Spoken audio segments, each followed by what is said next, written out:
Hello friends मु चित्तरंजन आपण को ओडिशा प्रजापति यूट्यूब चैनल को स्वागत जनाउछि। दर्शक बंधु आज भिडियो आम जाना एमती किसी गछ विषय जहाँ भूल भी आपण घर पाखे लगातु ना। यही गछ लगाइबा द्वारा आपणकर होता है क्षयक्षति और आपण को माड़ी आसे अकाल दारिद्र्य। तेणु आपण घर पाखे जदि अच्छी यही गछ यही भिडियोटी हूँ केवल आपण एवं आज ही यही भिडियो को देखि से गछ को पाड़ी घर ठारू अलगा कर दियंतु। तेबे दर्शक बंधु जीवजगत तिष्ठि रहिबापई वृक्ष रहिबा निहाती आवश्यक। यह विषरूपक अंगारकाम्ल को ग्रहण करी आमको अमृत स्वरूप अम्लजान प्रदान करे।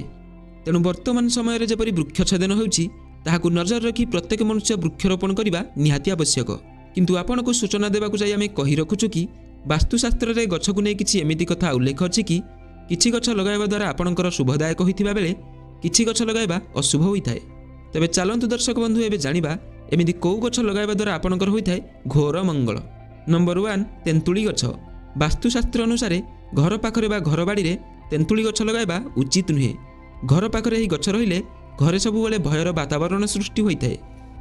नंबर 2 खजुरी गछ। एही गछ प्राय बाड़ी बगीचा रे बहुत कम देखिबाकू मिलिथाय, किंतु वास्तुशास्त्र अनुसार जेउ घर पाखरे एही वृक्ष थाए से घरे अर्थाभाव हुए एवं से घर ऋणीग्रस्त होइथाय। नंबर 3 अरख गछ। अरख फूल हेउछि प्रभु महादेवंकर अति प्रिय फूल, किंतु वास्तुशास्त्र अनुसार घरे अरख गछ लगाइबा उचित नुहे।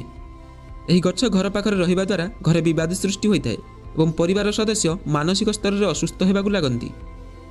नंबर 4 मेहंदी गछ। वास्तुशास्त्र अनुसार घरे मेहंदी गछ लगाइबा उचित नुहे, कारण एथिरे दुष्ट शक्ति वास करिथांती एवं यह घरे नकारात्मक शक्ति विस्तार करिथाय। यह सहित एही गछ घरर सुख एवं शांति को विघ्न करिथाय। नंबर 5 कंटा जातीय गछ। वास्तुशास्त्री अनुसार घर भितर एवं चारिपाखरे कैक्टस परी कंटा जातीय गछ लगाइबा उचित नुहे। यह कारणरू घरे उत्तेजना सृष्टि होइथाय एवं घरे सबुबेले अशांति लागि रहिथाय।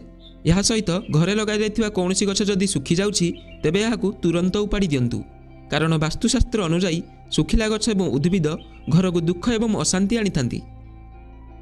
तेबे दर्शक बंधु आज पई ये वीडियो रे एतिकी। जदि वीडियोटी आपनको भल लागिला तेबे एही वीडियो को गोटे लाइक एवं चैनल को सब्सक्राइब करनेबे। धन्यवाद।